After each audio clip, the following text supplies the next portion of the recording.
What are we covering in the last 24 hours of the Israel-Hamas War, day 137? And Qatar informed Israel today that they received confirmation from Hamas that the organization has begun transferring medicines to the hostages that they received in the medical deal in the middle of January.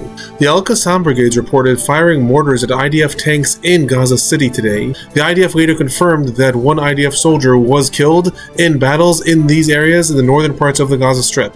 Yahya Sinwar, the leader of Hamas in the Gaza Strip, has reportedly back in contact with the external leadership. Some sources stated that his absence in the last several weeks may be associated with him suffering from a severe case of pneumonia.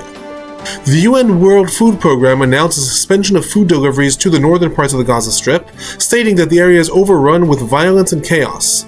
The United States vetoed a UN Security Council resolution that was proposed by Algeria today, calling for an immediate ceasefire in the Gaza Strip.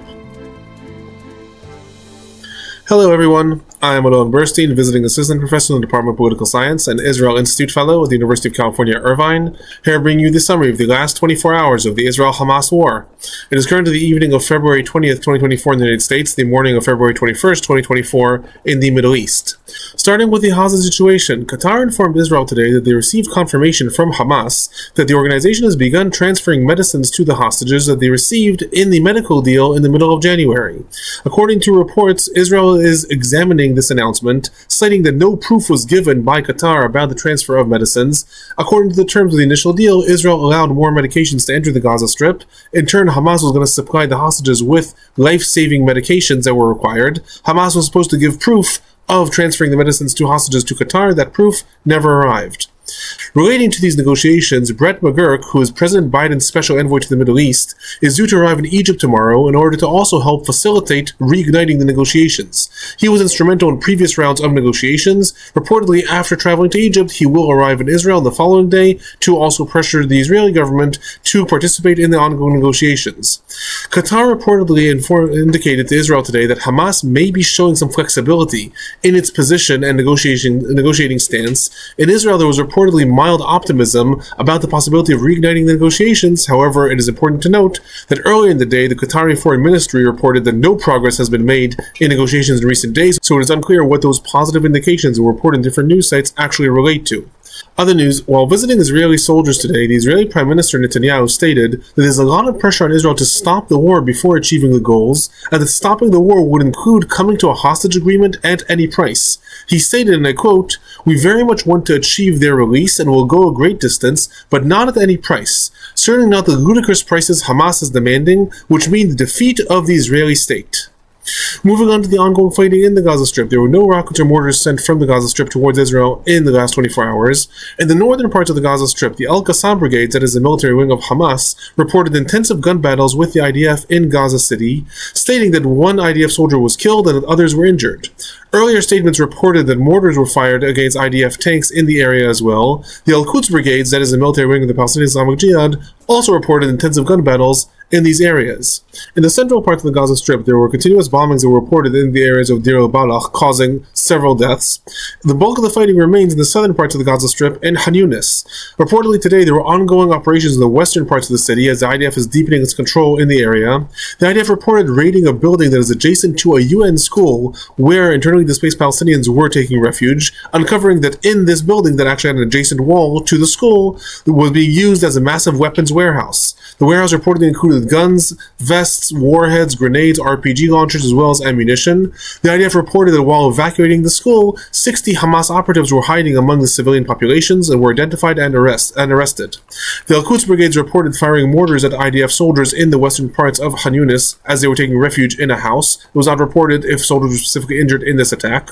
In addition, there are also reports of IDF bombings against the weapons warehouses in the heart of the city, leading to substantial secondary explosions. In the most southern town of Rafah, there was a missile attack that was carried out against a Palestinian car. 2 people were killed. It was not reported who the target of this presumed assassination is. There were also substantial bombings reported in the El Ganina neighborhood east of Rafah. Other news related to the Gaza Strip. The IDF reported that it has pulled out another division from the Gaza Strip, leaving 3.5 divisions with fighting within the Strip. That is the least amount of IDF soldiers that are in the Gaza Strip since the invasion began, and the divisions that remain are made up entirely of enlisted soldiers and not reserve soldiers. Other news. The Saudi Elaf news network quoted anonymous Israeli sources today, stating that Yahya Sinwar, the leader of Hamas in the Gaza Strip, may have escaped to Egypt along with his brother, Mohammed Sinwar, as well as other Hamas leaders.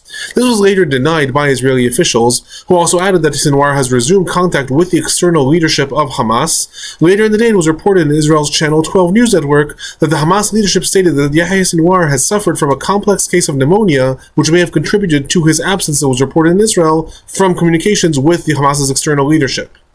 Other news. Hamas published today a warning to Gazan civilians, calling upon them to not trust IDF instructions to evacuate from different fighting zones, specifically noting IDF instructions to evacuate from areas of Zaytun in Gaza City, saying that the IDF is directing civilians towards a death trap in the Salahuddin corridor. At the beginning of the war, the IDF was calling on a lot of civilians to evacuate, and Hamas was calling them to not evacuate. However, this is the first time since the first months of the war that Hamas is calling on Gazan citizens to not actually adhere to IDF calls. Other news. The IDF reportedly dropped newspaper leaflets today called Reality in the Deir al-Balach area. This is the second time that the IDF has dropped such leaflets since the war began. The cover page shows Yahya Sinwar in the tunnels of Hamas while civilians were being bombed above, and in the inside there is a caricature of the Hamas external leadership, specifically Ismail Haniyeh and Khalid Mashal, and it is stated on the caricature, "We will fight until the last drop of blood," while they are seen feasting in Qatar. Other news. The IDF Chief of Staff published a battle missive to soldiers in Gaza today, stating among others in bold, and I quote, "We are not on a killing spree, revenge, or genocide. We have come to defeat a vicious enemy. The missive adds that deadly force must only be used when it is necessary.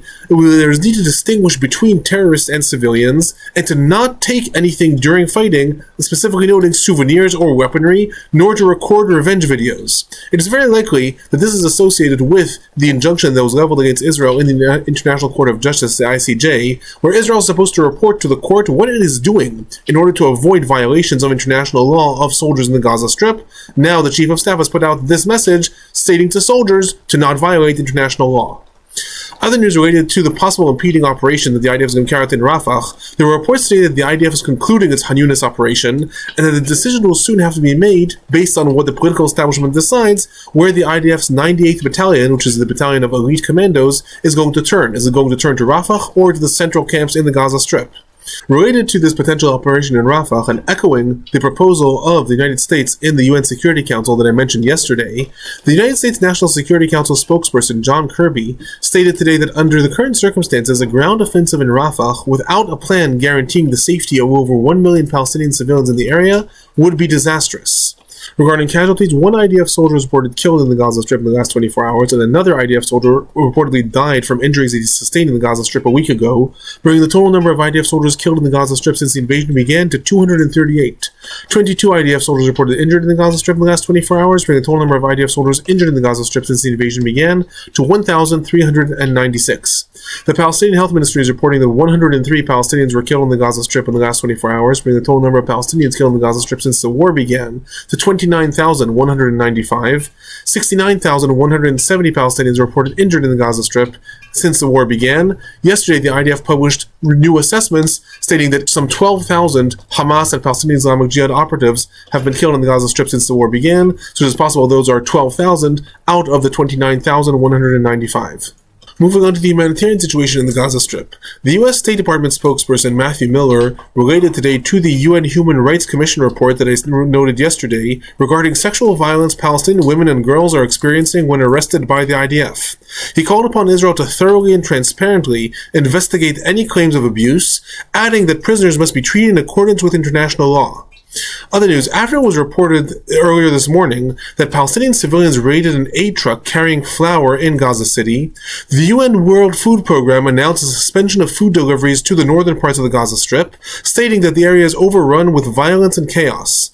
This is consistent with reports that aid missions have been consistently cancelled as they tried to get to the northern parts of the Gaza Strip. Some of these have been denied entry. Some of these were simply going through too dangerous zones.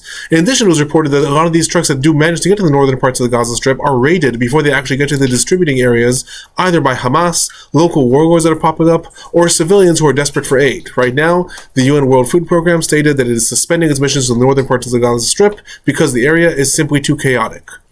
Other news, Hamas's communication ministry stated today that 700,000 Gazans are suffering from severe hunger, adding that only 9 aid trucks entered the Gaza Strip in the last 10 days. This contradicts statements both of the United Nations and the Palestinian Red Crescent and the IDF regarding how many aid trucks entered in the last 10 days. Again, those reports have not been consistent. However, every day that they have reported, it has been between 100 and 200 aid trucks.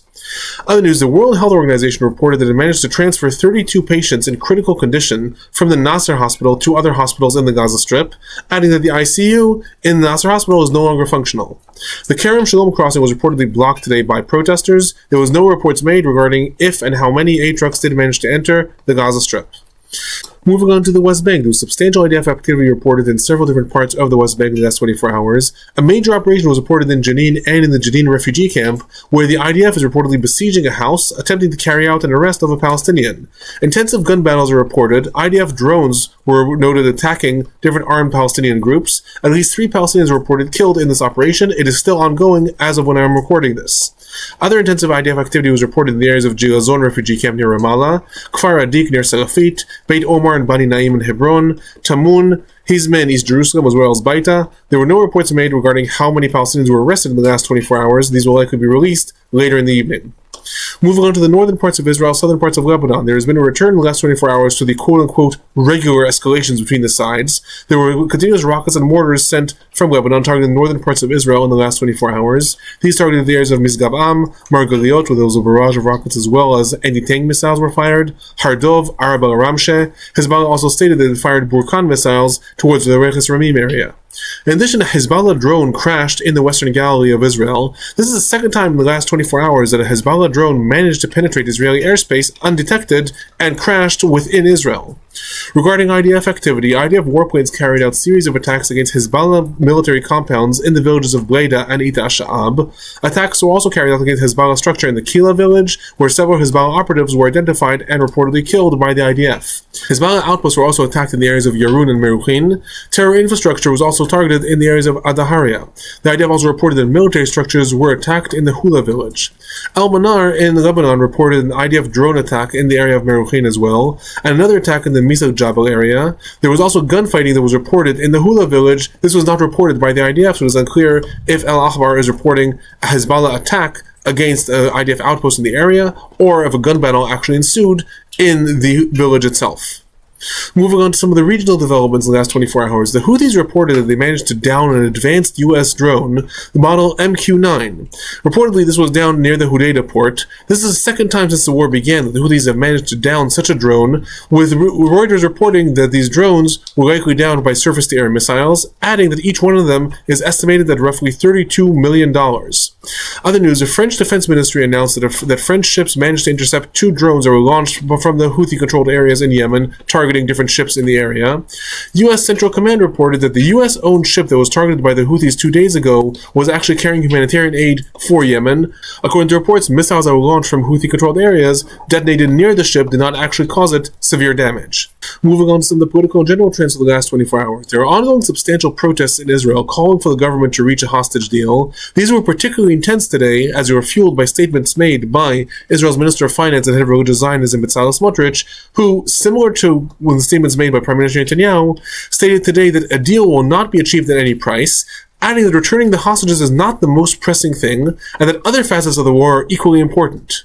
Other news, the United States vetoed an Algerian UN Security Council resolution today calling for an immediate ceasefire in the Gaza Strip. 13 countries voted in favor of this resolution. The UK abstained and the US, as I stated, vetoed it. Later in the day, National Security Council spokesperson John Kirby stated that the proposal would have endangered ongoing negotiations between the sides, specifically referencing the hostage negotiations and adding that the US is putting forth its own resolution in the UN Security Council that calls for a temporary truce between the sides and the complete release of all hostages. Other news, the U.S. State Department spokesperson Matthew Miller stated today that Saudi Arabia clarified to Secretary of State Antony Blinken that Riyadh will not continue normalization talks with Israel without the establishment of a Palestinian state. So this relates to the ongoing regional deal that the U.S. hopes to develop, Saudi Arabia stating that they are not going to accept just a promise for the future, but actually want to see steps towards the establishment of a Palestinian state. It is unclear if the statement that was made today means that Saudi Arabia is nixing the deal until the establishment of a Palestinian state, or just if they want an act of commitment. It remains to be seen. Other news, the International Court of Justice, the ICJ, is currently debating the case that was brought forth by the Palestinian Authority, where the authority is asking the ICJ to give its opinion regarding the legality of the Israeli occupation of the West Bank.